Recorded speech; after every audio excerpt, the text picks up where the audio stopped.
parents of that time had. Right. So I was there for 4 years, and then the opportunity came up. Pete Tafoya had this seat in the 5th district of the college district, and he had, for his job reasons, he had to resign mid-term. Right.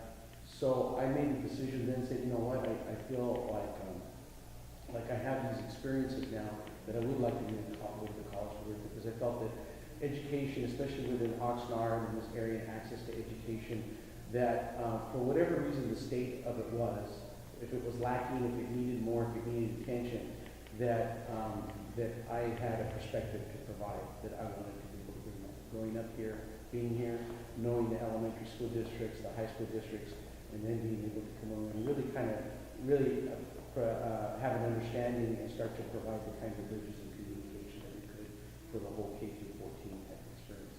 In the meantime, during all that, Cal State Channel Islands was built.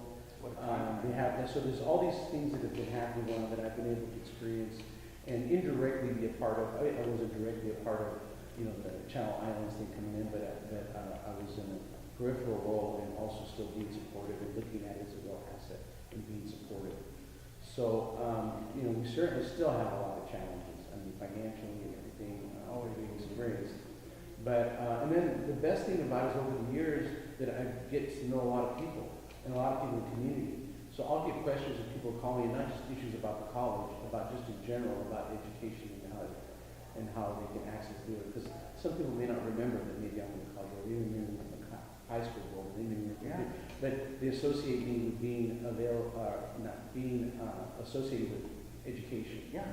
So I'm really proud of that. I'm proud of the fact that people will access me and call me and ask me, and that's been a great part of it. The other part, being on the college board, has just been so rewarding and challenging. It's been hard because the budget times come. You have to cut things that you don't necessarily agree with. You have 3 different communities, you have not 3 different communities, you have the whole county. Exactly. You have Moore Park College, Ventura College, those communities have their needs, and certainly Oxnard has their needs. So how do you bring the needs of your community at the same time making sure that everybody else is in? And it's hard because things have to compromise and change. Exactly. And you have to be prepared to stand up for what you believe in and advocate for what you need. However, at the same time, I have a responsibility because of the nature of the board to the Thousand Hills community, to the Simi Valley community, and vice versa, the rest of the board for Oxnard, the community that I live in. That was very well answered. And I know we're limited in time here, but if you had to say, when you're reappointed, what would be some of let's say the top 3 things you'd like to accomplish along with your other peers? If you had a chance to. Well, I think is to have a long, hard talk about the pockets of what we're missing. Because, when the thing about community colleges or college students that are there because they want to be. Right. Okay. Sometimes when you're in, K through 12, you're going to school, maybe you get students who don't necessarily want to be there. I mean, a lot of them do, but when you go to college and when you attend, and you're motivated on your own to go, and you're there because you want to access education, certificate, degree, or transfer degree. And I think that there are those students who are kind of self-motivated or have the support at home and have encouragement to go. But there are those that are on the fringes, that are those that don't see a possibility in themselves. And that's the population, not just in Oxnard, throughout the county, that we have that young 15, 16-year-old young man or young girl that's in school, that's a relatively good student, wants to go, but just sees it as impossible, like I couldn't do it. Exactly. Or I don't know what to do, I've got to go work, I've got to help my family, I don't have support. That we are able to give them a possibility. And I think that's, to me, that is what I think is key. Because during this budget cuts or cut classes, we did what we had to do in order to keep the schools going and functioning. And those that survived because they had a will to, they had support. But there's a lot that didn't survive. Right. They couldn't have it.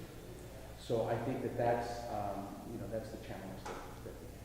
No, and I appreciate that. I know that you guys just won a big bid that you'll be working with the Educational Development Center, that you'll be working in conjunction. So a lot of synergy here. And Art, I know this is pretty much the end of the conversation because you got to be someplace. I want to thank you. No, thank you. No, thank you. I like I said, you know, what you're doing and what you provide and giving access and giving people a chance to get to know. I don't always have those kinds of opportunities, and so I appreciate you providing them. No, thank you. And you know, I just got to say, I know you have another life outside of being a board member. I know it's exhausting. I know sometimes you're thinking, do I have the energy? I wish I could have a rejuvenation so I can feel Well, really actually, good. you know where I need to be right now? I'm leaving 11:30 because at 11:40, my son is leaving the train station to go back to Well, Cal Poly. let's get So, but that's, tell but them, go that's- Mustangs.